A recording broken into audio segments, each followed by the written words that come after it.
mapalambo ang kaibalo ug pag-apresyar sa pelikulang Pilipino. Nagpahigayon og film showing sa Himala ang Davao City Office of the Culture and Arts isip pagsaulog sa National Heritage Month. Ang maong pelikula nga gidirect ni National Artist for Film and Broadcast Arts Ismael Bernal, usa sa labing inila ug giilang nga obra sa kasaysayan sa pelikulang Pilipino. Gitambungan kini sa mga batan-ong Dabawenyo nga nakabaton og gigayon nga mas masabtan ang kahimtang sa katilingban, kultura ug kasaysayan nga gipakita sa pelikula. Amo yung ginainganyo ang mga young people na unta daghan tag mutan-aw ta sa atong kagikan, sa atong kasaysayan, sa atong history, because we have a lot to learn.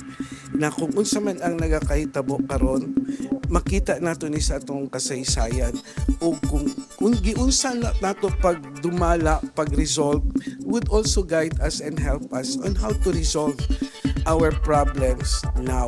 Ang maong kalihukan nagtumong nga mapaduol sa kabatan-unan ang mga obrang adunay dakong papel sa atong nasudnong identity ug kultura. Gilaw man usab nga mapukaw niini ang ilang interes sa pag-apresyar ug pagpreserbar sa kasaysayan ug kabilin sa Pilipinas. So I hope kami mga tiguang naman gyud mipadayon gyud gyapon mi magiya the wisdom of the old, no? We will always encourage and guide everyone kung sa unta mahimo ni ninyo, pero ang amwa is just to show and educate everyone.